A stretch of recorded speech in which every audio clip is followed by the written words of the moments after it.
dar a todo el mundo la bienvenida a esta sala virtual del Centro Espírita León Denis de Madrid, en el que os acogemos con muchísimo cariño, con muchísimo cariño. Me gustaría, bueno, tengo el encargo de presentar un poquito, hablar un poquito de estas jornadas Luz y Unión en su segunda edición, porque en realidad nacieron el pasado año, en el 2024, inspiradas por aquella revista que surgió de la unión de la Luz del Porvenir y de la Unión Espiritista, eh, que comenzó a editarse en Barcelona en 1900, ¿no? Una revista que apareció siendo cuatrimestral, perdón, con tan solo 8 páginas, para después convertirse en una publicación mensual con unos contenidos magníficos. Eh, esta publicación, Luz y Unión, fue dirigida por Jacinto Esteba Marata, y la redactora jefe fue nuestra queridísima Amalia Domingo Soler. A partir de 1902 se funde con la revista de estudios psicológicos, fundada en Barcelona en 1869 por José María Fernández Polavida, siendo esta revista órgano de la Sociedad Barcelonesa Propagadora del Espiritismo, fundada también por nuestro querido Colavida. Entonces pasó a llamarse, a partir de este año de 1902, Luz y Unión, Revista de Estudios Psicológicos, bajo la dirección de Manuel Navarro Murillo. Aquella revista publicaba artículos fundamentados en la existencia de Dios, en la realidad de los espíritus, la reencarnación, la comunicabilidad entre ambos planos, la fraternidad universal, el progreso espiritual. También artículos relacionados con la sociedad, eh, tomando siempre o siendo siempre el libre pensamiento la base fundamental de todo lo que sería publicado. Pues el Centro Espírita León Denis, queriendo rendir un homenaje a los espiritistas españoles de todos los tiempos, pero especialmente a aquellos que nos han precedido, tuvo a bien el pasado año programar estas jornadas, este año virtuales, en las que con ese mismo espíritu libre pensador, asentado en la razón, el buen sentido, la lógica, y desde luego procurando, como no puede ser de otra manera, alejarse de todo misticismo, pues dar a conocer los trabajos de aquellos hombres, de aquellas mujeres, exponiendo con simplicidad esa propuesta espiritista, abriendo espacios para el debate, para la sana reflexión, en un ambiente pues, que propicie la unión, el entendimiento, la fraternidad y el diálogo, acercando posturas frente a las propuestas que nos trae esta doctrina filosófica de consecuencias ético-morales, tanto como su repercusión en la sociedad, ¿no? Eh, y como ellos mismos, como aquellos espiritistas, nos procuraron. En la pregunta 1009, el libro de los espíritus, estos nos dejan un pensamiento sobre el que reflexionar y sobre todo en estos días, en estas épocas convulsas que estamos viviendo. Nos dicen tender hacia la unidad divina, tal es la meta de la humanidad. Para alcanzarla son necesarias 3 cosas: justicia, amor y conocimientos. Y ese es el objetivo de estas jornadas, iniciarnos en esta búsqueda, en este afán por alcanzar esas 3 cosas que impulsen al ser humano hacia esas esferas, hacia esos lugares también en el espacio de los que los espíritus nos hablan y en los que la justicia, la paz, el amor y el conocimiento tienen su reino. Pues así, con todo y con esto, me gustaría volver a reiterar mi agradecimiento a todos vosotros por acompañarnos en estas jornadas, especialmente a John y por supuesto a todos los amigos tan queridos que estáis aquí con nosotros. Y voy a ceder la palabra a Anne, que nos va a traer una lectura preciosa para dar inicio a esta jornada. Anne, cuando tú quieras. Hola, buenas tardes. Bienvenido, John. Encantada de que estés aquí con nosotros. Bueno, antes de nada, recordar a todos los oyentes que pueden hacer sus preguntas y comentarios a través del chat que le trasladaremos a nuestro conferenciante cuando haya finalizado la conferencia.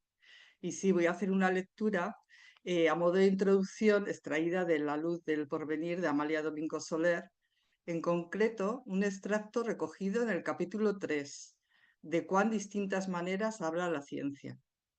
Y dice así: Dios le ha concedido al hombre la razón para que éste un día, al presentirle, le pregunte: Señor, ¿por qué no te veo? Y la caridad y la ciencia, que son sus intérpretes, le han contestado: Síguenos y le verás. El progreso pasa hoy por la tierra del estado latente al de desarrollo, y los espiritistas defendemos la verdad ajustada a la armonía universal. Es una filosofía científica y moral. Dos partes comprende la ciencia espiritista. La una experimental, que versa sobre las manifestaciones en general, y ¿sí? ¿Se me oye bien?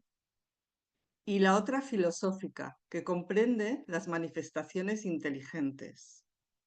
El que no haya observado más que la primera, la experimental, se encuentra en la posición de aquel que no conoce la física más que por experimentos recreativos, sin haber penetrado en el fondo de la ciencia.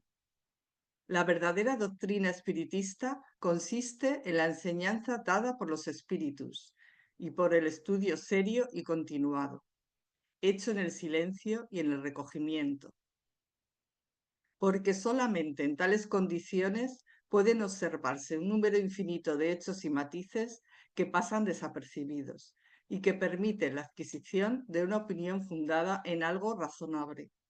El espiritismo no admite el adelanto por medio de la violencia. Cree que para cada época ha sido necesaria una civilización y una religión que armonizara con el progreso de sus generaciones.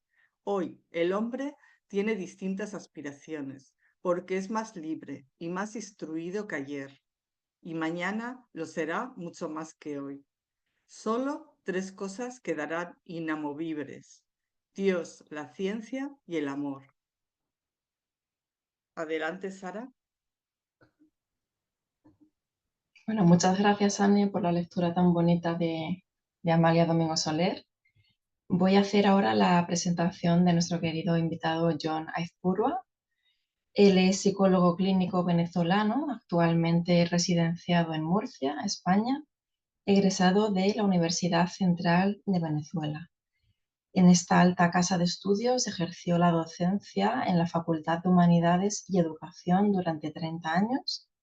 Ha desempeñado algunos cargos como integrante del Consejo Universitario de la Universidad Central de Venezuela entre los años 2005 a 2018, director municipal de Ecología de la ciudad de Caracas, vicepresidente del Círculo de Escritores de Venezuela, miembro de la Junta Directiva del Colegio de Psicólogos del Estado Miranda, miembro de la Sociedad de Historia de la Medicina, integrante de la Junta Directiva de la Asociación Cultural Humboldt y miembro de la Junta Directiva de la Fundación Espacio Ana Frank. En su actividad literaria ha publicado varios libros sobre diversas materias, entre los cuales se pueden mencionar Aplicaciones de la hipnosis clínica, Historia de la parapsicología, Los fundamentos del espiritismo, El ocaso de una esperanza, del socialismo utópico a la perestroika, Arquitectos de la libertad americana, Razón y pasión de la novela, Dichos y hechos, anécdotas en la historia, Frases que han hecho historia y Seudónimos en la historia. Además, ha dictado centenares de conferencias públicas y seminarios en universidades e instituciones culturales de numerosos países de América y de Europa. Es locutor profesional, productor y conductor de los programas de radios como Valores del Espíritu y Grandes Biografías, y también de televisión como Historias y Memorias. Es presidente del Movimiento de Cultura Espírita CIMA fundador de la revista espírita Evolución y es expresidente de la Confederación Espírita Panamericana CEPA, hoy Asociación Internacional de Cultura Espírita CEPA. Bueno, con este gran currículo, con este gran bagaje, querido John, le damos las gracias por su gran trabajo y por su gran dedicación a la causa del movimiento espírita tan importante. Así que solo me queda cederle la palabra para que cuando quiera comience con su conferencia, que seguro va a ser muy enriquecedora. Muchas gracias. Pues muchísimas gracias por esa amplia presentación y amplia y generosa. Y he estado atento a las palabras de Valle y de nuestra querida amiga que ha leído ese texto de Amalia y me ha parecido una introducción estupenda para el tema que nos ha sido propuesto en estas jornadas. Quiero agradecerle a todos, en especial a Valle, a Rosa, que hoy me ha ofrecido sus disculpas por no estar aquí. Le mandamos un gran saludo. Agradecer que hayan tenido la amabilidad de invitarme en el marco de estas jornadas para conversar sobre este tema interesante que tiene muchas aristas, el tema de a partir del lema hacia Dios por el amor y la ciencia. Pues yo quisiera comenzar hablando de los lemas, haciendo una reflexión sobre esto. Los movimientos filosóficos, culturales, algunos religiosos, otros políticos, generalmente intentan resumir en una frase impactante las ideas básicas que tratan de expresar, que tratan de proponer. Y así ha ocurrido a lo largo de la historia, por lo menos de la historia relativamente reciente del siglo XIX, el siglo XX y lo que va ahora del siglo XXI. Por ejemplo, Kardec concentró la idea espírita en una frase impactante que tenía mucho sentido, sobre todo en la época en que a él le tocó vivir. Kardec presentó la idea espírita en su momento diciendo, fuera de la caridad no hay salvación. Y fue una idea impactante porque era un contraste frente a la recientemente publicada encíclica vaticana en la que se establecía que fuera de la iglesia no hay salvación. Kardec, con mucha inteligencia, supongo que asesorado por los buenos espíritus, dijo, fuera de la iglesia no. Estamos hablando de un mundo donde la iglesia apenas es una parte. Hablamos de la humanidad toda. ¿Y qué es lo que es común a la humanidad? La caridad, que no es otra cosa que el amor puesto en acción, el amor en la práctica. Y Kardec dice, fuera de la iglesia no, fuera de la caridad. Y la caridad es un acto hermoso, maravilloso, sublime de todo ser humano que la practique. Por lo tanto, se diferenciaba del sectarismo que estaba que está en aquella frase, ya hoy en día menos repetida incluso por la iglesia, de que fuera de la iglesia no hay salvación. Claro que hoy en día nosotros mismos, como espíritas, nos preguntamos si esa frase, en todo su contexto, tiene la vigencia que Kardec le planteó, sobre todo cuando se utiliza la palabra salvación. Fuera de la caridad no hay salvación. Hoy en día nos preguntamos si en lugar de salvación podríamos estar hablando mejor de evolución, porque salvarse es un término básicamente teológico y Kardec quiso responder al concepto de la iglesia. Fuera de la caridad no hay salvación, pero a la luz del espiritismo, que es una doctrina esencialmente reencarnacionista, la palabra salvación ya no entra en este contexto. Podríamos preguntarnos, ¿salvarnos de qué? ¿O salvarnos de quién? El espiritismo, que desde el comienzo presentó la idea de Dios como amor, de que no hay penas eternas, de que nadie está perdido eternamente, Pues la palabra salvación, que repito, fue utilizada por Kardec en aquella época como contraste frente a la frase eclesiástica de que fuera de la iglesia no hay salvación, Kardec replicó, pero hoy en día podríamos decir que fuera de la caridad e incluso fuera del amor no hay auténtica evolución. Y así por consiguiente hay muchos lemas. Hay uno que identificó después de la época de Kardec a la Sociedad Teosófica, creada por Blavatsky y luego por otros continuadores, donde el lema que adoptó la Sociedad Teosófica hasta el día de hoy es también sumamente interesante y tiene el mismo fondo a lo que Kardec quiso contrastar frente al poder eclesiástico. La teosofía presenta el lema de que no hay religión superior a la verdad, un poco afincada en el concepto de Jesús, de que solo la verdad os hará libres. La teosofía dice, solo la verdad, solo no hay religión superior a la verdad. Es decir, no se trata de dogmas ni de principios absolutos, sino de la búsqueda de la verdad. Bueno, así por consiguiente hay muchos lemas y hoy vamos a hablar de uno de ellos, que tiene toda la presencia de la idea espírita globalmente, hacia Dios por el amor y la ciencia. No sé si mis amigos que están ahora conectados y los que luego pudieran ver esta exposición se han preguntado quién inventó ese lema, quién lo creó. Y ha habido investigaciones sobre ello. Y todo apunta a que fue una frase felizmente utilizada por los pioneros espiritistas españoles de las últimas 4 décadas del siglo XIX. Algunos de ellos mencionados acertadamente por Valle en sus palabras introductorias. Hace muchos años yo buscaba en mi amplia biblioteca, donde hay una hemeroteca muy grande de obras y revistas del siglo XIX en Caracas, y allí encontré que había revistas españolas de 1870, 1871, 1879, que ya utilizaban este lema.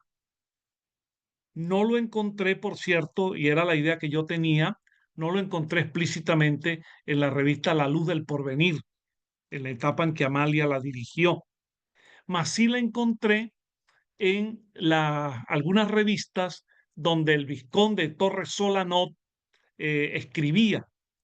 Y luego lo que sí se hizo evidente es que en el Congreso Espiritista Internacional de Barcelona, en 1888, ese Congreso adoptó oficialmente como lema esta expresión: hacia Dios por el amor y la ciencia. Como ese libro está hoy en día disponible en Internet, podrían leerlo, incluso copiarlo, yo les invito a todos a que lo encuentren allí, en la exposición inicial que hace precisamente Torres Solanot, que dirigió aquel congreso. Él, al final de la exposición, dice, este es el lema oficial del Congreso y el que proponemos para el espiritismo: hacia Dios por el amor y la ciencia. De modo que esta sentencia filosófica y ética que define al espiritismo, pues podemos perfectamente decir que es el resultado de la inteligencia de los espiritistas españoles, de los pioneros del siglo XIX.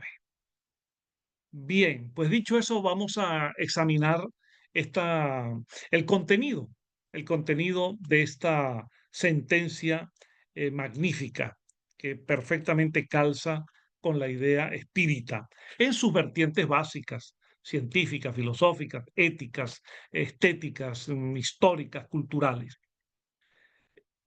La primera idea que se plantea allí es hacia Dios. Esta expresión con la preposición hacia Dios nos indica varias cosas. La primera es, naturalmente, que el espiritismo se presenta como una doctrina que coloca como postulado inicial, como principio básico, el reconocimiento de la existencia de Dios. Y aunque pudiera a ustedes parecerle un poco extraño, hubo desde el siglo XIX y a lo largo del siglo XX, pero en el XIX hubo unos debates muy interesantes, hubo espiritistas que consideraron que el espiritismo podía prescindir de la idea de Dios y que debería centrarse en el concepto esencial, que es su objeto concreto, del espíritu, preexistencia y supervivencia del espíritu. Eso dio lugar a muchos debates, en los cuales, por cierto, intervino en algunos de ellos en Francia, intervino León Denis con mucho énfasis en que el espiritismo tenía que colocarse como teniendo como referencia inicial, como premisa, como punto de partida, el reconocimiento de la idea de Dios. Claro, siempre se ha discutido si y esto es lícito, que así se analice, toda persona pensante debe hacerlo, cuál es el concepto de Dios que el espiritismo presenta, porque hay varios, y me estoy refiriendo exactamente dentro de las ideas monoteístas, el reconocimiento de un solo Dios, porque no tiene sentido para nosotros discutir el politeísmo, que corresponde a otros contextos y a otras épocas. Pues dentro del monoteísmo, de la idea de un solo Dios, hay un debate fundamental acerca de Dios. Entendemos a Dios como un ser espiritual, personal, providencial, que está atento al ser humano, preocupado por él y que al cual se le puede orar y al cual se le puede pedir con la esperanza de obtener de él resultados. Un Dios personal, un Dios incluso con atributos humanos, dando origen a una suerte de antropomorfismo. Esa es la visión espírita, la del teísmo, y aquí acentúo la letra T, el teísmo, o el concepto de Dios que supone el espiritismo es el concepto deísta, y aquí hago énfasis en la letra D, en el deísmo, es decir, en Dios como energía suprema, en Dios como inteligencia superior, Dios en su concepción cósmica. Esto es lo que estos dos modelos, deísmo y teísmo, siempre se han debatido incluso dentro del espiritismo. Y hay muchos espiritistas que lícitamente tienen una visión, una concepción totalmente teísta, y hay otros espíritas, entre los cuales me cuento, que tenemos una visión deísta. Y podríamos preguntarnos sobre Dios, ¿qué dijo Kardec? ¿O qué dijeron los espíritus que asesoraron a Kardec? Pues aquí nos encontramos con que no vamos a poder resolver el problema que genera esta pregunta, porque también en el libro Los Espíritus hay respuestas propias de la visión deísta y hay respuestas propias de la visión teísta. Y por eso es que entre los espíritas hay diversidad de posiciones sobre esto. ¿Dónde está el deísmo en la idea de Dios planteada en el libro Los Espíritus? En la respuesta a la pregunta número 1, al punto de partida del libro Los Espíritus. La pregunta de Kardec, ¿qué es Dios? La respuesta de los espíritus es: Dios es la inteligencia suprema, causa primera de todas las cosas. Dios es inteligencia, causa, no un ser personal o que esté dotado de los atributos personales. Hasta aquí la respuesta espírita es claramente deísta. Pero como eso tiene que ser traducido esa idea deísta tiene que ser expresada y traducida a la comprensión humana, nos vemos obligados, Kardec se vio obligado, los espíritus se vieron obligados a utilizar un lenguaje comprensible, un lenguaje que pudiera ser admitido dentro de la reflexión humana. Y por eso, a partir de allí, de esa respuesta inicial, lo que viene es un intento de comprender a Dios, y allí se incurre naturalmente en una postura que la acerca al teísmo y en algunos casos al propio antropomorfismo. Todos recordarán la cantidad de desarrollos de lenguaje, los recursos que utiliza Kardec para decirnos que Dios es único, porque si no fuese único habría otros dioses, que Dios es omnipotente, porque si no lo puede todo, entonces no es Dios, que Dios es omnisciente, porque si no lo sabe todo, entonces no es Dios, que Dios es infinitamente bueno, infinitamente sabio, infinitamente justo. Pero aquí nos encontramos, hablando en términos de lingüística, de que bondad, justicia, sabiduría son atribuciones humanas. Claro, se dice infinitamente, pero no dejan de ser características humanas. Y a lo largo del desarrollo del libro de los Espíritus y de otras obras posteriores de Kardec, particularmente el Evangelio según el Espiritismo, e incluso el cielo y el infierno, nos vamos a encontrar con posiciones en las cuales Dios premia, Dios castiga, Dios no se alegra, Dios no permite, y por lo tanto, inevitablemente hay allí una situación compleja deísta-teísta. Entonces, en términos estrictamente filosóficos, da como para al espírita como para ubicarse con libertad sobre la materia. Dicho esto, en términos filosóficos, entendamos qué significa la preposición hacia Dios, que a mi juicio es tan importante como el propio sustantivo. Hacia Dios.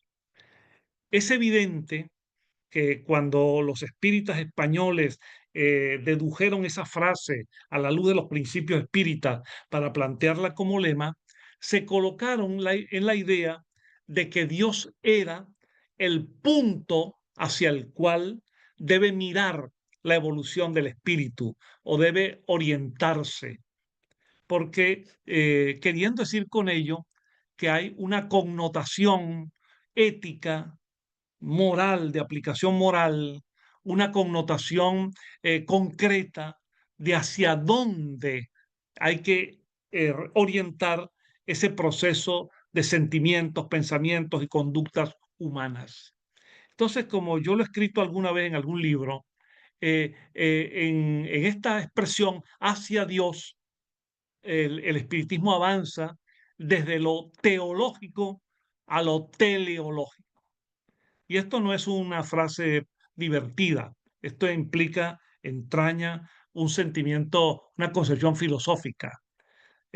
Cuando hablamos de Dios solamente, evidentemente, y si sobre todo desde el punto de vista teísta, entramos en terrenos teológicos, porque inferimos, suponemos, pensamos que Dios es infinitamente sabio, Dios es infinitamente justo, infinitamente bueno, Dios se alegra de nuestras buenas obras, Dios censura las malas obras, Dios castigará alguna vez, que así está literalmente en algunos textos. Pero cuando decimos hacia Dios, entonces nos colocamos no en lo teológico, sino en lo teleológico, es decir, Dios como una finalidad, como una estrella polar hacia la cual mirar para dirigir nuestras vidas, nuestro proceso evolutivo. Entonces, el hacia Dios tiene una enorme connotación, más que filosófica, moral, de aplicación concreta. Ojalá, y permítame, nunca mejor dicho, ojalá quiera Dios que todos tengamos a Dios como referencia de todo lo que hacemos, que marchemos hacia Dios, que no significa una acción concreta que Dios está atento a ella, sino significa el proceso de nuestra evolución espiritual y sobre todo que esa evolución es mayor, alcanza peldaños superiores cuando somos capaces de hacer el bien por el bien mismo. Esa orientación hacia Dios fue la que en buena medida resumió Kardec en el libro de los espíritus, al final del libro tercero, el de las leyes morales, cuando a modo de resumen de esas leyes morales, desde la ley de adoración, la ley de creación, de destrucción, de libertad, de justicia, de amor y caridad, cuando Kardec allí, a forma de resumen, habla y plantea el concepto de el hombre de bien. Hay que entender naturalmente que en la época la palabra hombre, y todavía en la nuestra, pero hay que entender la palabra hombre en el sentido del género humano, el ser humano, no el hombre en el sentido masculino. Pues caracteres del hombre de bien, quería decir Kardec, aquel que ha entendido, ha entendido que Dios es amor, ha entendido la práctica del bien, la benevolencia, la caridad, la generosidad, la solidaridad y avanza en su proceso evolutivo. De modo que hacia Dios tiene que mirarse en este lema como la referencia que nos sirve para guiar los actos de nuestra vida. Hay un pensador no espírita, pensador cristiano, que fue un genio de la filosofía y de la ciencia, que por cierto logró una extraordinaria combinación de ambos desarrollos, la filosofía, la ciencia, la teología. Me refiero al jesuita y paleontólogo francés y gran filósofo Teilhard de Chardin. Teilhard hablaba de el punto omega, y es exactamente eso. El punto omega lo colocaba como la referencia hacia la cual tiene que marchar la evolución o hacia la cual marcha, porque Teilhard era un decidido evolucionista. De hecho, él como paleontólogo, trabajando en China, en las excavaciones fósiles, fue el descubridor de un fósil importante dentro de la cadena biológica evolutiva, el Sinanthropus pekinensis. Pues las obras de Teilhard, que son ampliamente recomendables, tanto en cuanto que la propia Iglesia las censuró durante muchos años y él recibió como castigo varios años en votos de silencio, que era un jesuita, pues en las obras de Teilhard todas plantean el concepto de que el fenómeno humano, de que la evolución debe tender hacia Dios, que él llamaba el punto omega. De manera, mis queridos amigos, amigas y amigos, el hacia Dios tiene un enorme sentido. Es una frase magnífica porque salta de lo teológico a lo teleológico. Tiene una connotación filosófica y ética extraordinaria. Es como la brújula hacia dónde marchar. Por ello, posiblemente, Kardec, León Denis, Amalia y tantos autores de antes y de ahora, dentro del contexto espírita, se han planteado que cuando el ser humano se desconecta de la idea trascendente, de la idea de Dios, de una causa inteligente y superior, y simplemente considera que el mundo es producto del ensayo y el error, de las causas del efecto, de que no hay un agente superior, no hay un diseño superior, la consecuencia natural de ello en el orden ético es disminuir la preocupación por la práctica del bien, de la generosidad, de la solidaridad. Es cierto, hay que decirlo con toda franqueza, es cierto que hay personas ateas que son extraordinarios seres humanos y que practican el amor de paso y son nobles y son generosos, Me he encontrado en la vida con algunos de ellos. Yo me permitió decirles que son excelentes personas, pero no por ser ateas, sino precisamente a expensas de su ateísmo, a contramarcha de su ateísmo, porque el ateísmo en sí, al plantear la nada como destino, la inexistencia de la trascendencia, pues nos lleva prácticamente a la práctica de lo que los antiguos como Horacio llamaban el carpe diem, es decir, disfruta ahora, porque no hay más nada. Pues el hacia Dios, amigos míos, significa exactamente el reconocimiento de que hay una brújula que nos guía hacia destinos superiores. Ahora bien, eso necesita concretarse un poco. Hacia Dios tenemos esa orientación. Ahora viene plantearnos cómo. ¿Cuál es el instrumento para lograrlo? ¿Cuáles son caminos óptimos para ello? ¿Cómo sintetizar en una palabra tantos buenos caminos, tantas buenas acciones? ¿Cómo lograr en la diversidad lingüística, cómo lograr una sola palabra que nos pueda condensar, que nos pueda resumir todos esos extraordinarios principios y valores morales? Porque podríamos hablar de generosidad, bonomía, altruismo, solidaridad, fraternidad, caridad y muchas más. ¿Cómo lograr una que pueda lograr consenso?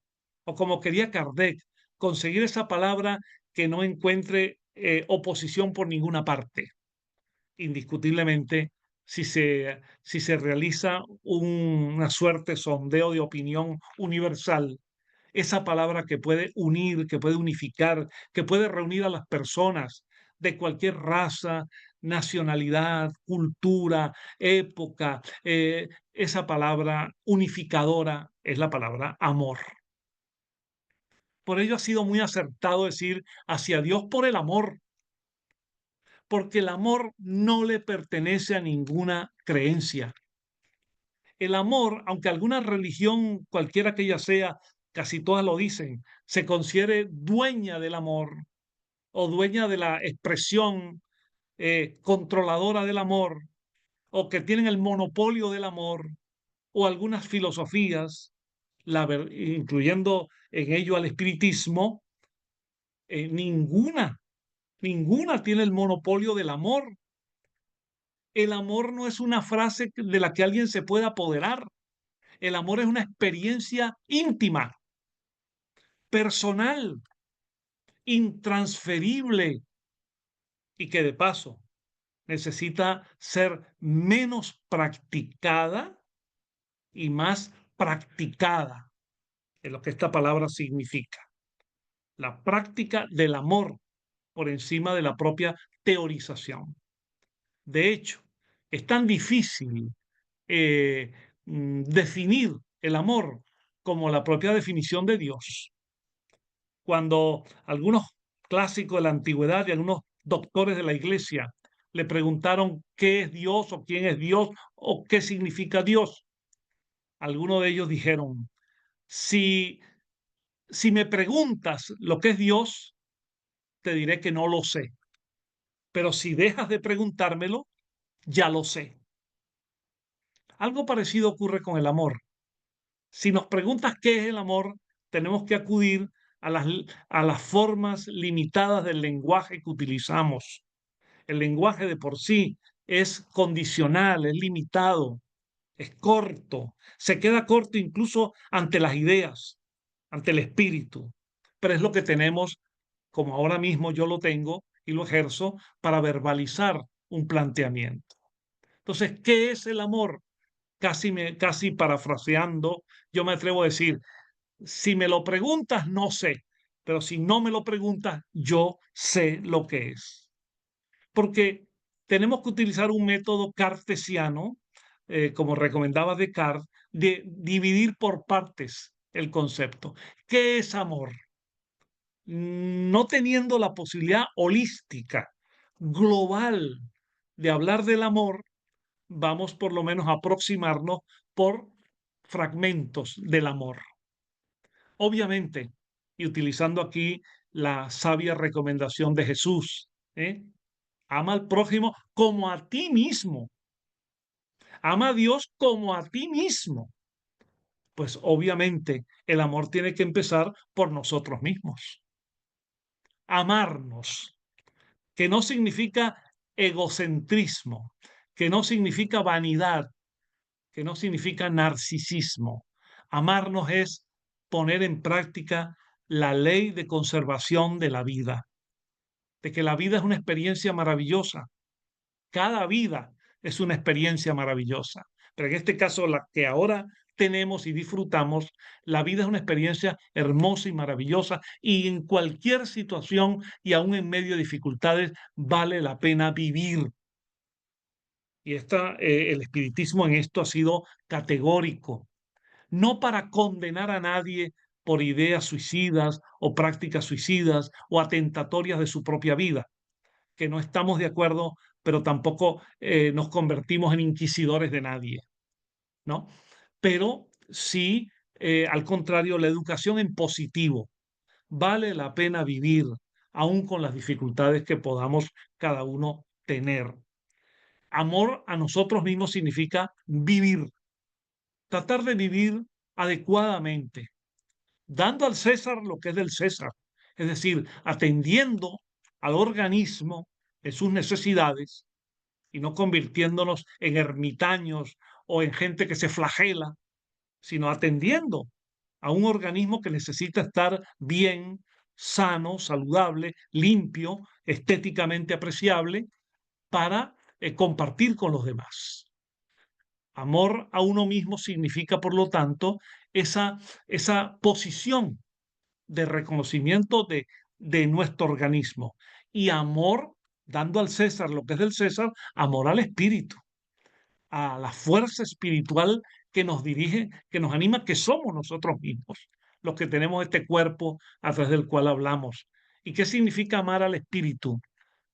Cultivarnos, educarnos, pensar alto, pensar con nobleza, no sucumbir a las inferioridades de las tentaciones más negativas con respecto a los demás, sino elevar el pensamiento, elevarlo, y no solo en el sentido esotérico de la palabra, metafísico, sino elevarlo porque pensamos bien, porque pensamos que en la vida vale la pena, vale la pena ser bueno, y para ello amarnos corporalmente y espiritualmente y comprendernos a la luz de la evolución reencarnatoria es un paso sumamente decisivo. Pues el amor no se queda solamente, no se queda, no se circunscribe a nosotros. Es ama a tu prójimo como a ti mismo. Es amar a los demás, que es una tarea difícil y hay que ir por grados para que pueda ser accesible a nosotros. Amamos en primer lugar a nuestra madre porque ella biológicamente se sacrificó para darnos la vida. Y ese cordón umbilical se transforma en un cordón psíquico y espiritual para siempre. Amar a nuestra madre, amar a nuestros padres, a nuestro padre, a nuestros hermanos, a todo lo que significa la constelación familiar, porque es la primera área humana y social con la que nos relacionamos desde que encarnamos y nos hacemos autónomos y nacemos y empezamos a tener vida propia, autónoma con respecto a la madre. Y ese amor a los demás se trabaja para luego pasar del amor familiar al amor social, la escuela, el mundo que nos rodea, los amigos, el mundo profesional, laboral, vecinal, es decir, la sociedad. Amor significa amor al prójimo, empezando por nosotros mismos. Amor al prójimo significa que amamos a quienes nos rodean, a quienes consideramos coiguales, con los mismos derechos, con iguales deberes, porque para nosotros tener derechos es necesario cumplir nuestros deberes para que nuestros deberes sean los derechos de los otros y los derechos de los otros sean nuestros deberes. Amor social amor general. Y más allá de ello, amor a los ideales. Decía un gran político español, que Amalia lo tenía como uno de sus preferidos, por cierto. A él se refirió muchas veces en La Luz del Porvenir, don Emilio Castelar. Él decía que el ser humano, el hombre, decía él, que no tiene ideales, se reduce a un nivel inferior en la escala biológica. Es decir, para Castelar, y eso es así para nosotros, los ideales nos elevan, los ideales nos subliman. Y cuando esos ideales son nobles, son buenos, independientemente de la religión que se tenga o que no se tenga, de la filosofía que se tenga o no se tenga, del partido político al que se esté afiliado o no, si los ideales son nobles y buenos, porque implican sacrificio, generosidad, capacidad para dar algo de nosotros sin esperar nada a cambio, eso está en el proceso del amor. Naturalmente, hay quienes reducen el amor, casi lo reducen al amor de la pareja, que implica el amor carnal, el amor sexual, el amor de la convivencia. Y sin duda que esa es una parcela del amor hermosísima, una parcela del amor que bien llevada nos ennoblece y de paso, si da frutos en la reproducción, pues estamos cumpliendo con una de las leyes fundamentales de la vida, que es la ley de la procreación y a la vez de la reencarnación. Pero reducir el amor al amor de pareja, reducir el amor al sexo, es una grosera limitación de lo que el amor significa. A mí nunca me ha gustado esa expresión eh, que se utiliza en las parejas de hacer el amor, cuando realmente se trata de hacer el sexo. Porque, porque podríamos preguntarnos, ¿hacer el amor sin amor tiene sentido? ¿O hacer el amor, es decir, la relación sexual en el marco del verdadero afecto, del compañerismo, de la solidaridad, de la coexistencia, de la convivencia? Entonces, el amor en general, el amor a las ideas, el amor a las personas, el amor a uno mismo y el amor a Dios son fragmentos todos de una pieza única, global, que se relaciona con esta maravillosa palabra que se logra en la humanidad, aunque en cada idioma se diga diferente, digamos love o amore o l'amour, o en cada idioma, pero esa palabra, dígase como se diga, es la síntesis unificadora. Y tan interesante es esto, que si leemos en el Evangelio de Juan, que es el menos biográfico de los evangelios canónicos, es el más lírico, el más espiritual, si cabe la expresión, allí aparece, que no aparece en los otros evangelios, una frase atribuida a Jesús, en que Jesús dice, Dios es amor. Sería un intento, imagino yo, de Jesús de tratar de encontrar una definición de Dios, y lo logró de una de las formas menos antropomórficas posibles. Dios es amor. De modo, amigos, que cuando se dice hacia Dios por el amor, se está coherentemente diciendo, vamos hacia Dios, nuestro camino es el amor. Y necesitamos un tercer elemento de este trinomio. Necesitamos un elemento fundamental para apoyar esta vía de ascesis espiritual hacia Dios por el amor, que no es otro ese elemento que el conocimiento y sobre todo el conocimiento científico, que engloba como ciencia el análisis, la síntesis, la racionalidad, la objetividad, la investigación, la experimentación. Aquí me detengo para hacer algunas rápidas consideraciones que podrían ser materia de otras exposiciones, de otras conferencias, pero vale la pena colocarlas como a modo de reflexión. Cuando Kardec funda la doctrina espiritista, la sistematiza, como se suele decir también en un término que quizás no es el más propio, se codifica el espiritismo, Kardec, con el apoyo espiritual, se plantea el concepto de un espiritismo como ciencia. Y de hecho así la define. El espiritismo es la ciencia que estudia el origen, la naturaleza del espíritu y las relaciones entre los espíritus y el mundo corporal. En Kardec sistemáticamente apareció la palabra ciencia, el espiritismo como ciencia. Esto es posible por la época en que el espiritismo apareció. Cuando uno estudia, los procesos académicos, la taxonomía, la clasificación de la ciencia en el siglo XIX, había un grupo de ciencias, aparte de las ciencias físico-naturales, que eran las llamadas ciencias morales, que incluían para Kardec lo filosófico, los estudios teológicos y también las ciencias del espíritu. Y es allí, en las llamadas ciencias morales, a tono con lo que el espiritualismo racional del siglo XIX planteaba, que Kardec definió al espiritismo como una ciencia.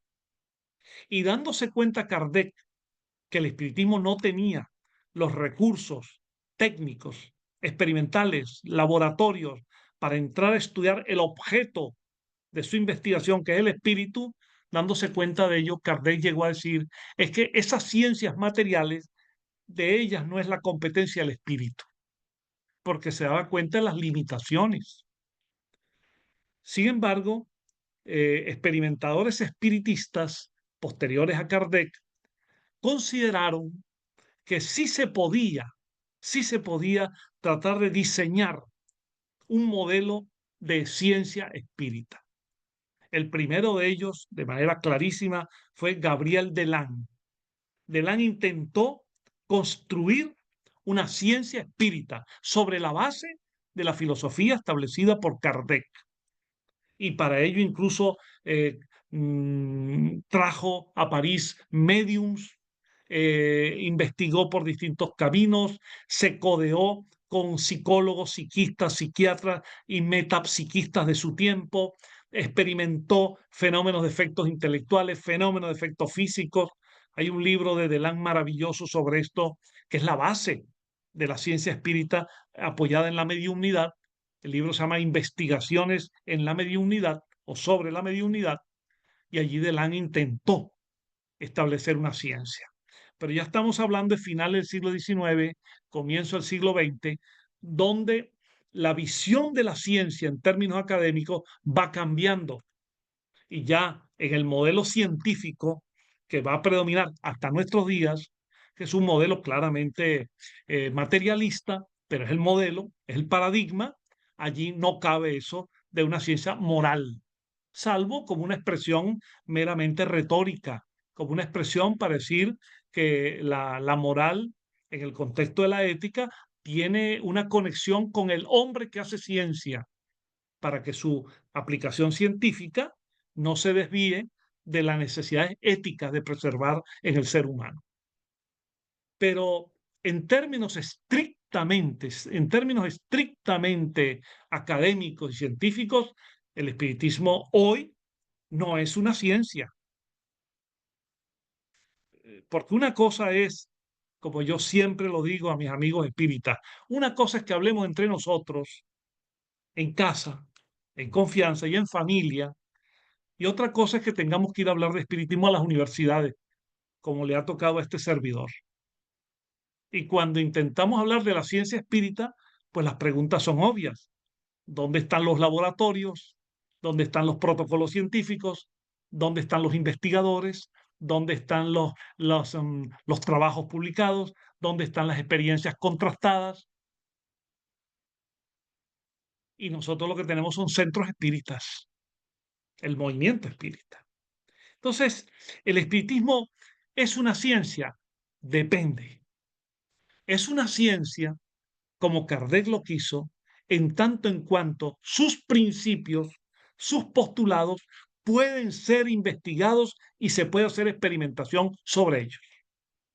Y esto es lo que diferencia al espiritismo del espiritualismo. porque el espiritualismo tiene como principios básicos, dentro del espiritualismo caben, como todos sabemos, y muy bien lo definió Kardec, todas las religiones, las filosofías que hablan de lo espiritual. Pero el espiritualismo es fundamentalmente teórico, metafísico. En el espiritualismo se reconoce la existencia de Dios y se reconoce la inmortalidad del alma, pero es un alma, en las distintas formas de pensar del espiritualismo, es un alma teórica, un alma abstracta, un alma sobre la cual no hay concreción de la interacción entre el alma y el cuerpo, del alma en la fase encarnada, en la fase desencarnada. En cambio, el espiritismo se plantea desde sus inicios una visión científica en cuanto a la posibilidad de comprobar que lo que afirma el espiritismo, aun siendo de tipo espiritualista, no se queda en los límites teóricos de la fe, de las religiones y teóricos del espiritualismo filosófico. Y eso tiene que ver con la mediunidad, los fenómenos psíquicos, las experiencias de desdoblamientos, las experiencias en general anímicas, mediúmnicas, que ya fueron estudiadas por Kardec y a partir de él. Entonces, en ese sentido, es ciencia, en tanto en cuanto el espiritismo se apoya en esa búsqueda y el espiritismo privilegia el conocimiento científico. Y de hecho, cuando en este lema se dice hacia Dios por el amor y la ciencia, no se está diciendo hacia Dios por el amor y la fe, no se está diciendo hacia Dios por el amor y la creencia. Se está en un enorme desafío teórico, epistemológico de la teoría del conocimiento espírita, de que somos capaces de presentar al espíritu en términos no solo de racionalismo teórico, sino en términos de experiencias prácticas que tienen que ver naturalmente con la mediunidad, las investigaciones sobre reencarnación, las experiencias paranormales, y hoy en día, de paso, en campos como la psicología transpersonal, los estudios de experiencias cercanas a la muerte, los estudios sobre expansión de la conciencia y así por consiguiente. De modo que este otro elemento de esta ecuación hacia Dios por el amor y la ciencia tiene un enorme significado. No tiene sentido realmente en términos académicos y de universidades intentar decir el espiritismo es una ciencia ya constituida, porque ello no se corresponde con la realidad. La propia parapsicología, que no tenía los compromisos filosóficos del espiritismo, la propia parapsicología ha costado demasiado ser admitida en las escuelas de psicología de las universidades. Y lo dice alguien que ha estado muy metido en todo eso. El espiritismo mucho más difícil por sus compromisos teóricos, filosóficos y éticos. Entonces, hay que entender esto, hacia Dios por el amor y la ciencia, porque el espiritismo no se refugia en la fe para hablar del espíritu, como lo hacen las religiones. Para la fe raciocinada en el espiritismo es la convicción profunda lograda a través de la razón. Como decía bien Kardec, no hay nada que no pueda estar, que sobrelleve más allá de la razón, que vaya contra la razón.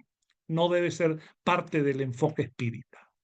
La razón, la experimentación, la investigación, todo eso en el marco de un intento de darle sustento y sustentación científica, sustentación sólida al espiritismo.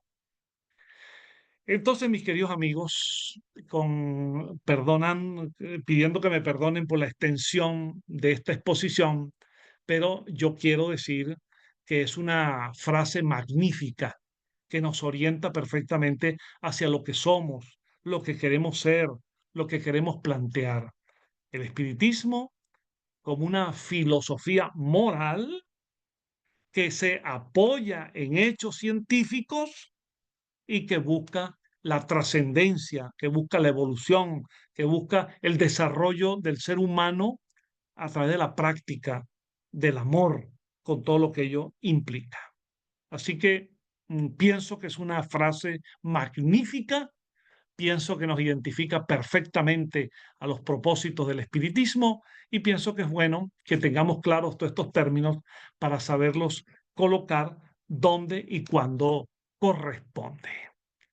Bueno, les agradezco muchísimo la atención y espero que estas palabras sirvan para el análisis y la reflexión de cada uno, siempre entendiendo que cada uno tiene sus opiniones y estamos entre hermanos y entre amigos, donde libremente podemos flexiblemente plantear las ideas, donde nadie está obligado a admitir ninguna, sino cada uno aprovechar lo que considere conveniente. Muchas gracias, pues, por la atención brindada.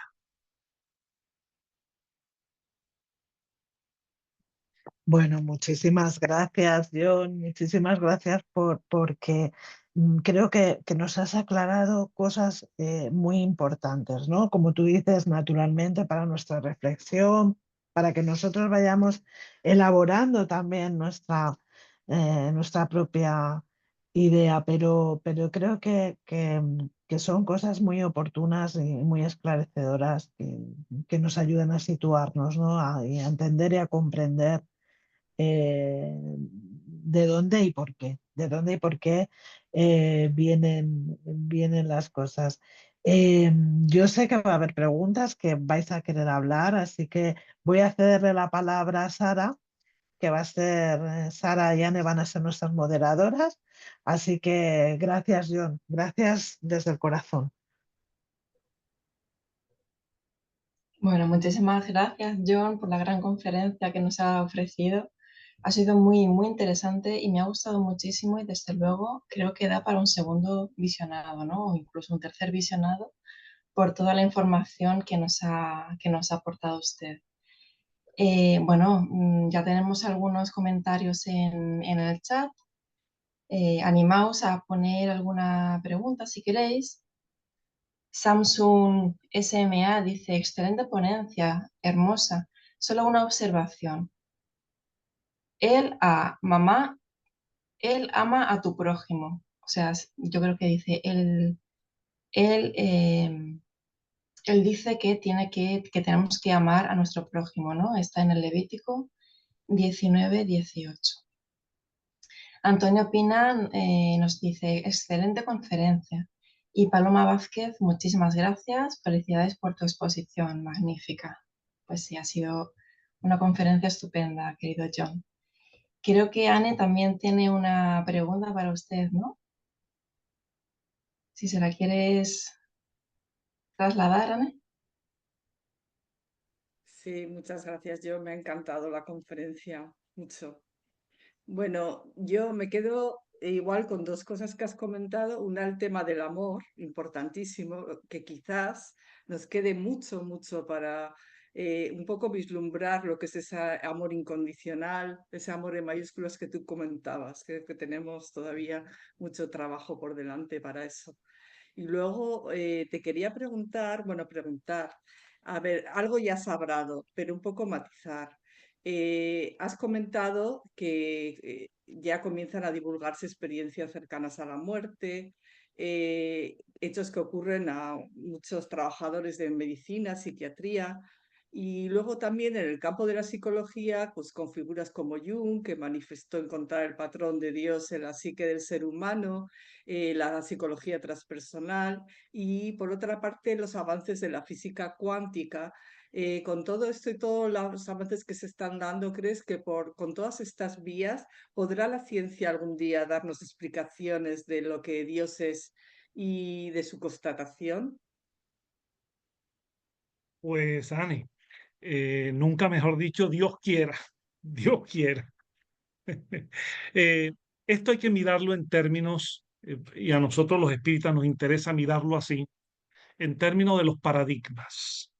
El concepto moderno del paradigma nos ayuda mucho a comprender la trayectoria del conocimiento humano. Porque aunque la palabra paradigma, como todas, es muy antigua, ya la encontramos en Aristóteles, sin embargo, en términos modernos, algunos filósofos de la ciencia, como Kuhn, Thomas Kuhn particularmente, nos ayudan a comprender cómo van los cambios en los conocimientos humanos. Y en este libro formidable, que tuvo mucho éxito y tiene todavía llamadas las estructuras de las revoluciones del pensamiento científico, Kuhn dice, las épocas tienen modelos dominantes de pensamientos que corresponden a los avances logrados en la investigación, en la aplicación tecnológica, en la reflexión filosófica, en las condiciones sociales educativas. Así, por ejemplo, tuvimos en la antigüedad un paradigma creacionista, hasta que luego el paradigma evolucionista lo sustituyó.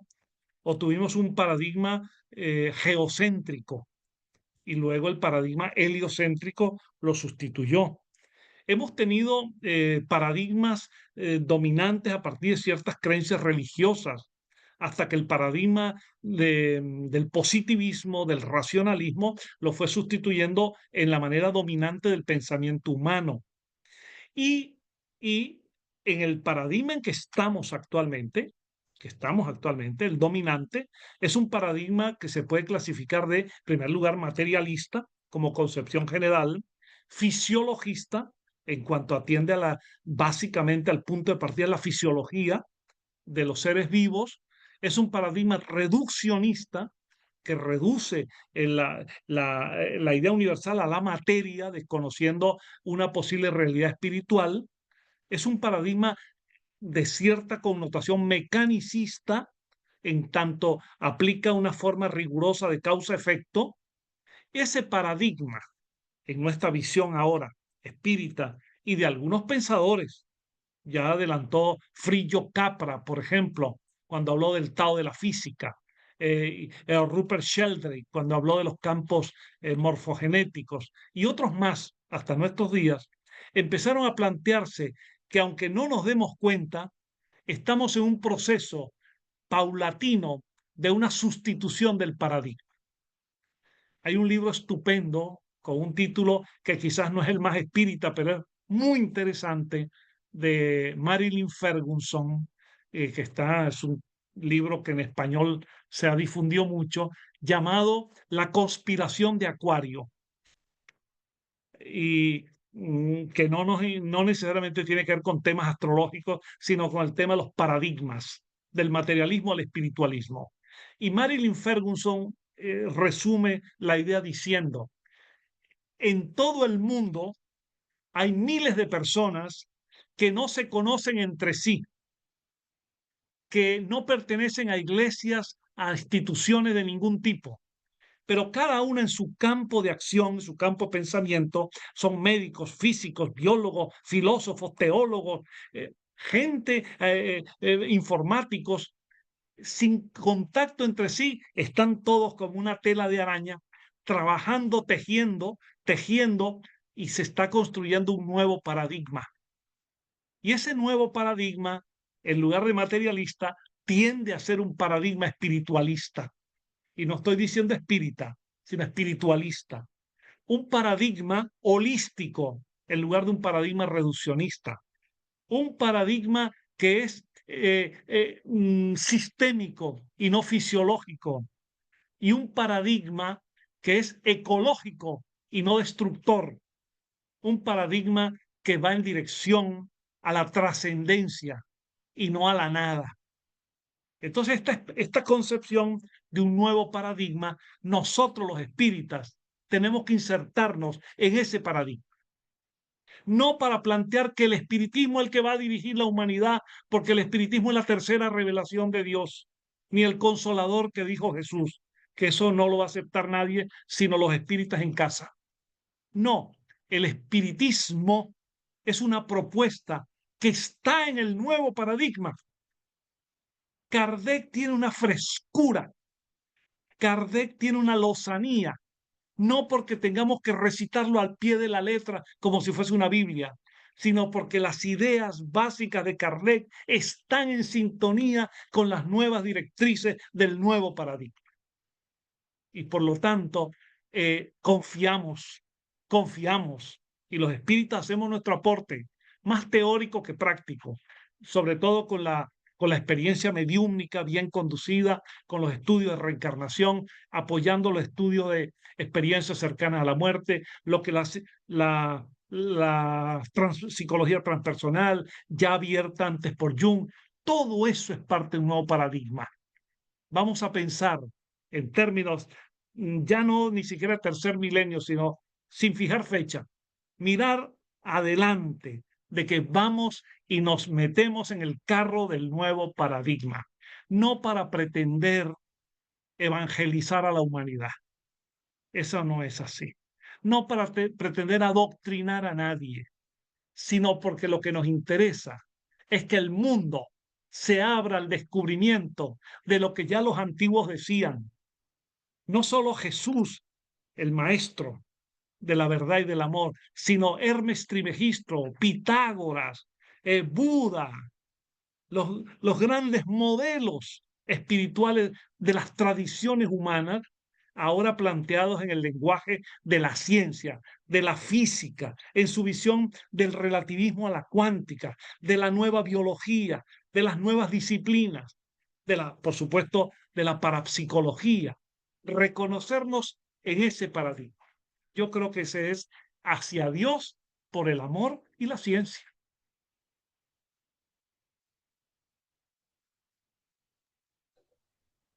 Muchísimas gracias, John. Voy a decir correctamente el mensaje que antes nos ha puesto nuestro compañero, que tiene aquí su nombre como Samsung SMA, que dice: el ama a tu prójimo como a ti mismo está en el Levítico. Eso era. Bueno, Karina le felicita, dice muchas gracias a John y a todos los que están haciendo posible este encuentro. Rodolfo le dice gracias, muy buena conferencia. Y Nelly Urruzola dice: fantástico, John, una visión actual del camino hacia Dios. Lolola le dice: excelente exposición, siempre es un placer oírte, John. Un abrazo muy fuerte. Karina, en línea con lo dicho por Anne, ¿será que algún día los humanos podremos integrar a Dios sintiendo su amor y compasión infinitos, sin pretensión de definirlo o que la ciencia lo defina? Trato de ser escueta, ojalá esté expresando adecuadamente mi pregunta. Gracias nuevamente. Sí, claro, la expresa, sin duda que expresa claramente la idea, porque de una u otra forma todos estamos diciendo lo mismo, que el amor no debe reducirse a una palabra, a una expresión a veces manoseada, sino incluso muchos de los que no practican el amor porque inducen guerras, porque invaden pueblos y naciones, o porque son déspotas y autoritarios políticos, también hablan del amor. Y no, más allá del uso de la palabra, se trata de una vivencia, que cada uno la sabe expresar a su manera. Y yo le he dicho siempre a mis amigos espíritas que no se angustien sobre esta materia. Y le estoy dando un consejo gratuito de psicólogo clínico. No se angustien. Nosotros no somos Jesús de Nazaret. Algún día lo seremos, llegaremos a ese peldaño evolutivo, pero estamos muy distantes de la luminosidad espiritual de Jesús. Y cuando lleguemos allí, ya Jesús estará más adelante en sus nuevos ciclos encarnatorios. Pero digo que no somos Jesús porque tenemos defectos, limitaciones, problemas humanos. Todos estamos luchando para mejorar. Pero hay cosas concretas que podemos hacer ahora, ya. No hay que dejarlo para la próxima encarnación. Ahora podemos educarnos en eso. Y eso está con el amor. Por ejemplo, si vivimos en un lugar donde hay unos vecinos, ¿cuál es nuestra relación con los vecinos? Compartimos, somos buenos vecinos, nos conocen porque somos buenas personas. Y si saben que somos espíritas, dicen: caramba, qué raro eso. Esa persona es espiritista, qué cosa tan rara, pero es muy buena persona. Ese ejemplo, eso vale mucho. Si esa persona es correcta con su esposo, con su esposa, con su compañera de vida, con sus hijos, si ha logrado vencer las tendencias viciosas del tabaquismo, el alcoholismo, la drogadicción y otras más, la ludopatía y otras más. Y es capaz de vibrar en sintonía con lo positivo, pues allí va el amor. Entonces, si es una persona en su trabajo, que sepan que esa persona cumple sus deberes de manera correcta, porque da el ejemplo de que, su forma de vivir se adecúa al sustento que se gana y no está trepando en una empresa contra los demás, no está hundiendo a otros. Las relaciones humanas sin esa práctica nefasta de la maledicencia. Qué horrible es hablar mal de otras personas, sobre todo cuando otras personas no están presentes. Eso se puede corregir. Eso está a nuestro alcance. Yo he dictado seminarios de eso, tan práctico como eso. Educar a las personas en cosas concretas. Porque si se pone el amor a una altura sideral, si se pone el amor a la escala de Jesús, no estamos allí. Pero si se coloca el amor concreto, el respeto, cuando yo hago terapia de parejas, pregunto, ¿qué es tu compañero o tu compañero para ti? ¿Es tu otro yo? ¿Es un coigual? ¿Lo amas pero lo respetas? ¿Tienes esa sensibilidad y empatía para entenderlo? Eso es posible, ahora y ya. De modo que, en mi opinión, no deberíamos colocar el amor en unos términos tan inaccesibles, ni siquiera en lo que Platón llamaba el amor en el topos Uranus, eso que suelen llamar poco mal dicho amor platónico, sino colocar el amor concreto. Y yo sinceramente creo que era lo que Jesús buscaba.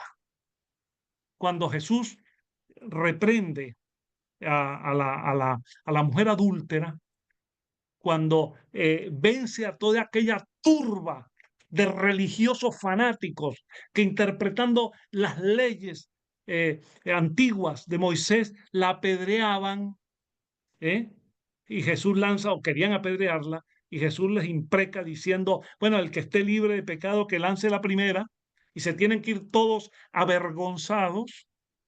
Jesús a esa mujer adúltera la recibe, la abraza y le dice, ellos no te condenan ya, yo tampoco, vete. Y Jesús le advierte, eso sí, mujer, caramba, corrígete. Es decir, no sigas en eso. De manera que Jesús en concreto nos mostró ejemplos como otros también.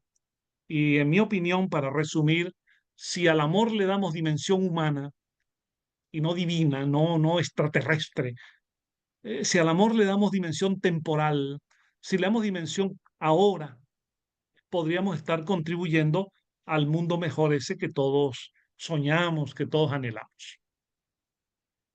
Qué interesante, John. Muchísimas gracias por su reflexión. Mirad, Rodolfo nos dice, estudiosos como Alexander Moreira están tratando, a mi parecer, acercar la existencia del espíritu y fenómenos relacionados con la ciencia. ¿Cuál es tu opinión, John? Gracias. Sí, tengo el gusto de haber leído el trabajo de Alexander, primero en portugués y luego me lo mandaron en castellano. Lo recomiendo abiertamente porque es parte de ese equipo de espíritas, de gente que viene de familia espírita en Brasil, que se formaron como psiquiatras, como neurólogos y encuentran enormes posibilidades para darle a la búsqueda de lo espiritual una base en la propia anatomía cerebral y en los propios procesos orgánicos humanos, en la psiconeurología humana. Entonces el trabajo de Alexander y otro equipo que está con él es excelente. Años atrás hubo otro gran pesquisador espírita, tuve el privilegio de ser un amigo de él y traducir sus libros al español, Hernán Guimaraes Andrade, que ensayó unos modelos teóricos. Algunos lo criticaron, pero bueno, en el mundo de la ciencia hay que hacer trabajo de investigación y hay que presentar hipótesis y no verdades, hipótesis. Y eso fue lo que hizo Hernani. Y así como ellos hay otros, pero son personas de nuestra admiración que merecen todo el aplauso. Hay que seguir por allí, pero lo que yo digo, el propio Alexander lo reconoce, en el mundo de la ciencia dura, las ciencias duras, en el estatus académico, no podemos decir el espiritismo es una ciencia, porque no tenemos los diseños experimentales, los laboratorios, lo que significa la ciencia, pero sí tenemos pensamiento científico. Y sí seguimos con Kardec en la idea de que el espiritismo no tiene nada que temer de los descubrimientos de la ciencia, porque si le demuestran que está equivocado en algo, el espiritismo rectificará y continuará avanzando. De modo que le digo a Rodolfo que estos trabajos y otros más que podríamos mencionar son sumamente valiosos para ratificar que el espiritismo tiene un contacto con la ciencia y que va a apoyarse en él para desarrollar su filosofía y su propuesta ética. Muchas gracias, John. Pues Milagros Arcos le dice magistral, mil gracias. Samsung SMA se presenta, dice yo soy Jorge Hirsch. Perdón, es el celular de mi nieta. Encantada, Jorge. Yolanda Cima le dice felicitaciones a John, como siempre brillante, a quienes organizaron la actividad muy agradecidos. Desde Cima, Venezuela, un fraternal abrazo. Estas son todas las felicitaciones que le dirigen a usted, querido John. No sé si alguien más puede comentar algo, no sé si hay más preguntas. Si no, puedo comentar yo la última porque todavía tenemos un poquito de tiempo, ¿no? Adelante, Sara. Vale. Bueno, yo he estado reflexionando sobre lo que dice Kardec a través de su libro La Génesis. Nos dice que la ciencia se había limitado a la investigación de las leyes que rigen la materia. Entonces yo quería saber su opinión sobre si será posible algún día que el ser humano tenga la prueba a través de la ciencia convencional de dónde venimos, por qué estamos en la Tierra y hacia dónde nos dirigimos. Bueno, Sara, en alguna medida hemos hablado del tema en cuanto a que nuestra esperanza racional y razonable es que algún día la ciencia va a encontrar el espíritu. Hay una respuesta de un espíritu allí en el libro Los Espíritus, donde Kardec con mucha habilidad pregunta si el espíritu es algo concreto, circunscrito. Y el espíritu le responde, el espíritu es algo, el espíritu es algo. Y por lo tanto, científicamente hablando, si hay algo, es demostrable. ¿Qué es la diferencia? Es la diferencia que he querido hoy remarcar entre el espiritualismo y el espiritismo. El espiritismo es una filosofía espiritualista, eso quedó bien claro. Pero el espiritualismo, por su propia definición, es un conjunto de principios que tienen como elemento central el reconocimiento de un factor espiritual, pero sin definirlo y sin concretarlo, y que varía según la religión, en su creencia, o según cada escuela espiritualista. No es lo mismo, por ejemplo, hablando del alma, como ese principio espiritual, no es lo mismo el concepto de Platón que el concepto de Aristóteles, por ejemplo, o no es lo mismo el concepto de René Descartes que el concepto de Manuel Kant, y así por consiguiente.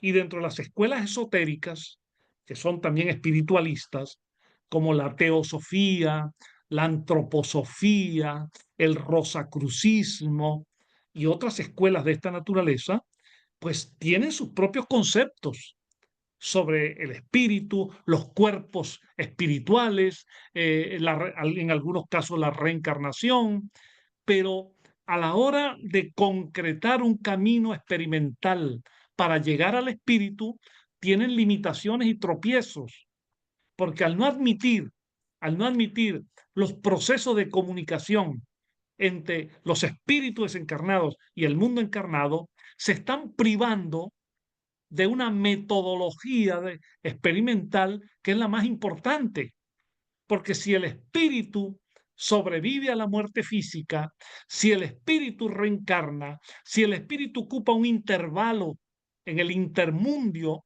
en unas fases y otras, el espíritu puede ser investigado, se puede acceder a él. Los espíritus a través de las comunicaciones nos dicen qué pasó en el momento de la muerte, si sufrieron, no sufrieron, quiénes les recibieron, como por ejemplo Kardec ya adelantó en el libro El cielo y el infierno, comunicaciones de espíritus de personas que se habían suicidado que habían fallecido en un accidente o que habían sido víctimas de homicidios o de enfermedades y describen su situación.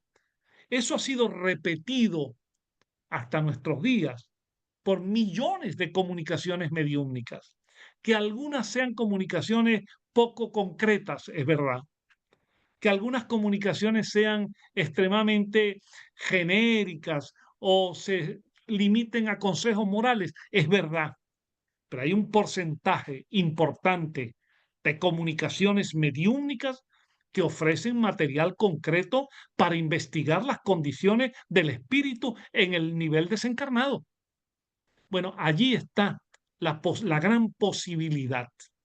Recuerdo mucho que el gran pensador brasileño Herculano Pires solía decir, un espiritismo sin mediunidad se ha quedado sin laboratorio. Entonces, un centro espírita sin mediunidad, bueno, es un centro literario de divulgación. Claro, cada centro espírita tiene su propia realidad y a veces hay mejores condiciones en unas épocas que en otras. Pero en general, cuando se puede, la práctica mediúmnica bien orientada, seria, con propósitos de información, con propósitos de conocimiento y también de auxilio y de apoyo y de consuelo, esa experiencia puede dar enormes resultados en la construcción de un modelo espiritualista, científico y experimental. Es lo que ocurrió con la mediunidad y las comunicaciones transmitidas por Chico Javier. Sin lugar a dudas, el medio más importante en el campo de la psicografía en todos los tiempos. Bueno, hay una literatura de Chico Javier que es meramente romántica, moralista, bonita, pero que simplemente invita a eso, a lo que se proponían esos espíritus, a que nos concienticemos en el bien, de acuerdo. Pero hay otra parte de esa literatura mediúmnica donde hay informaciones concretas, desarrollos específicos, planteamientos sólidos con respecto a la dimensión espiritual. Bueno, allí hay un campo notable que ha servido y sirve, como en los trabajos de Alexander Moreira, que ha servido y sirve para construir las bases de un pensamiento científico en el espiritismo. De manera que se trata, mis amigos, de siempre colocar los bueyes delante de la carreta y no al revés, porque no avanzamos. Con buen sentido común, con sentido lógico, podemos colocar el espiritismo como un aporte notable para la construcción de una visión espiritualista del universo, para una nueva imagen de la vida, del ser humano, de Dios, a la luz de la trascendencia espiritual. El espiritismo no tiene el monopolio de eso. Quienes piensen que el espiritismo es el que tiene, que Dios lo eligió, en mi opinión se pueden despedir de eso. El espiritismo es parte de un proceso cognoscitivo, de investigación, de estudios en esa dirección. Y de paso, estoy convencido de que si se dan resultados concretos, como pedía Sara y Anne, si se dan resultados concretos de que se logre la concreción de que somos espíritus encarnados y desencarnados en evolución, no importan los títulos ni las etiquetas y nadie va a reclamar derecho de propiedad. Lo que nos interesa es que eso pasa a ser parte del equipaje cultural del ser humano. Y tendremos espiritualmente, íntimamente, la satisfacción de que estuvimos en ese proceso contribuyendo. Efectivamente, muchísimas gracias, John, por sus reflexiones muy interesantes. Anne, cariño, querías trasladarle una pregunta, ¿verdad? Sí, me está encantando todo lo que estás diciendo, pero mi duda ahora mismo que me acaba de surgir, ¿por qué la ciencia se empeña tanto en rechazar la mediunidad? Quizá no cumple con unas premisas experimentales de repetición de los casos, o es que, como tú dices, sería una vía rápida ¿no? Para el conocimiento espiritualista o espiritista. ¿Hay algo que se pueda hacer para que la ciencia coja esto como Sí, ciencia? yo he estado en ese mundo, yo vengo de ese mundo, el mundo académico, Y la palabra, la ciencia, así, Anne, globalmente no nos dice mucho. Teníamos que separar, uno, los científicos, y separar de las disciplinas, sus metodologías, sus paradigmas, sus modelos. Hay que comprender que la ciencia privilegia lo visible, lo orgánico, lo conductual, lo concreto. Al médico que nos va a atender ante una dolencia, no le interesa si hay un alma o no hay un alma, le interesa el síntoma, el problema, hacer el diagnóstico y la terapia correspondiente. Y no se está ocupando de si hay un factor espiritual en ello. Ahora, lo mismo en física. Están estudiando el universo desde las macrogalaxias hasta la constitución íntima del átomo y no se plantean ninguna realidad espiritual allí. Y así por consiguiente en las disciplinas científicos naturales. Ahora, esta pregunta sí tendría más sentido y nos la hemos hecho en ciertas disciplinas que tocan, que son fronterizas con la realidad espiritual humana, como por ejemplo en el caso médico, la psiquiatría, la propia psicología particularmente clínica, donde los planteamientos son esas conductas que está registrando un paciente, ¿obedecen solo a un desorden neuronal, a una irritación de alguna zona del cerebro, de algún trastorno genético o epigenético, o tienen que ver con un factor espiritual interviniendo allí y que trae sus propias situaciones y que está interactuando a través de ese cerebro? Bueno, eso ha sido planteado y preguntado durante muchas décadas y ha habido luchas enormes en el campo de la psiquiatría y de la psicología, y por eso hay las escuelas. A pesar de ello, lo que predomina en el paradigma actual es el modelo materialista, cerebralista, fisiologista, a pesar de ello.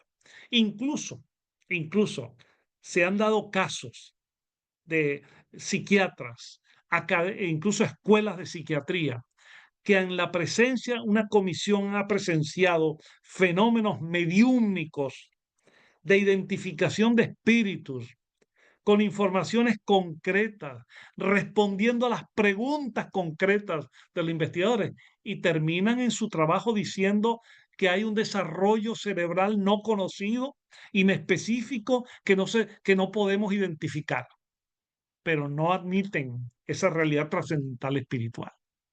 Esa es nuestra realidad. En esa realidad se insertan los investigadores, como el que citaba Rodolfo, los investigadores que personalmente o en grupos logran avances y los presentan, y por su seriedad académica tienen que ser respetados, mas no aceptados. Quizás en otra oportunidad, Valle, podríamos hacer una conferencia acá. Yo podría citarles 3 o 4 casos clínicos que yo los tuve como pacientes con experiencias mediúmnicas.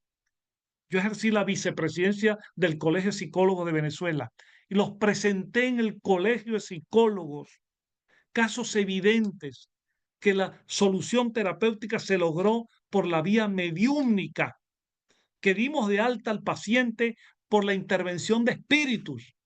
Y mis colegas me dijeron que no, que yo les pedía, denme una hipótesis diferente, denme una explicación distinta. Y dicen, no, no la tenemos, pero no admitimos lo espiritual. Es una lucha también frente a creencias. Los espíritas estamos un poco solos en esta materia. El otro día yo dictaba una charla en Tarrasa, en Tarrasa. Veo por allí a mi amigo Manel de Tarrasa conectado, y él estaba allí presente. Y yo decía que en la praxis mediúmnica, en cuanto a la mediunidad, que es nuestro laboratorio, estamos solos. Tenemos en contra el materialismo por razones obvias. Tenemos en contra todas las religiones. Las religiones cristianas dicen todas que eso son manifestaciones diabólicas. Tenemos en contra los esoterismos, Los amigos teósofos nos dicen que esos son cascarones astrales, larvas astrales. Los gnósticos nos dicen que esos son elementales. Otras corrientes nos dicen que esos son residuos del inconsciente. Y así por consiguiente. Estamos solos. El espiritismo está solo en este mundo del espiritualismo en defensa de la mediumnidad. Porque hay prejuicios, hay conceptos mineralizados, hay resistencias, pero solo nos queda perseverar. Como decía el gran Rabindranath Tagore, aunque el mensaje no llegue a su destino, de todas maneras tenemos que enviarlo. Y los espíritas no tenemos, porque dejaríamos de ser espíritas, no tenemos cómo dejar de estudiar y practicar la mediunidad. Eso sí, siguiendo los códigos morales, éticos, de disciplina planteados por Kardec en el libro Los Médiuns. Porque ustedes saben que la mediunidad lamentablemente también se presta a engaños, animismos, mistificaciones, supercherías y malos empleos. Tanto así que nuestra Amalia, a veces desesperada, escribió en La Luz del Porvenir alguna vez que si por ella fuera, cerraría el 99% de los centros mediúnicos en España. Estaba desesperada de ver tantos malos usos. Pero los espíritas, estudiosos, éticos, que saben que la mediunidad no es profesión, que no se lucra con ello, que la mediunidad es para el bien, que no se hace el mal con ello, que la mediunidad no necesita ceremonias, ni velas, ni rezos, ni rituales, que es una experiencia humana dirigida espiritualmente, claro, bien espiritualmente. Esa mediunidad es productiva y sirve para ayudar a mucha gente también. Pero va a ser un trabajo largo. No creo que en esta encarnación lo veamos. Yo por lo menos que soy mayor que todos ustedes, no lo voy a ver encarnado, pero quién sabe desencarnado lo que logre ver. Bueno, John, muchísimas gracias. Es que estaríamos horas contigo, estaríamos horas escuchándote. Pero bueno, ya va siendo hora pues Claro. de concluir, agradeciendo muchísimo, muchísimo por tu presencia, por la presencia de todos los amigos de tan distintos lugares que estáis aquí con nosotros, Neri Rodolfo de Uruguay. Tenemos a Manuel Reyes, que muy interesante, de la Fraternidad Humana. Eh, Podéis visitar su página web, centro fundado por nuestro querido Miguel Vives. Eh, Está mi hermana del alma, que es Yolanda. Yolanda Clavijo, claro que sí, Yolanda. lo tengo todo aquí apuntado. También que os invito a conocer el movimiento de cultura espírita CIMA. Tiene un canal de YouTube magnífico con unas conferencias, unas actividades y la página web CIMA Movimiento Espírita ORG. Tenemos también a Antonio Pina, de la Luz del Camino de Orihuela, presidente también de la Sociedad Espírita por la Unión, de esa sociedad recién creada. Tenemos a Jorge, bueno, y muchos amigos y compañeros muy queridos. Os agradezco muchísimo por estar aquí y por el tiempo que nos habéis brindado. John, bueno, ¿qué decirte? Me encantaría presentaros la actividad, si os parece, que tenemos mañana. Mañana va a estar con nosotros Simone Privato, que nos va a hablar del capitán Ramón Lagieri Pomares, ese marino que trajo para nosotros esos ejemplares del libro de los espíritus que después serían traducidos por nuestro querido Colavida.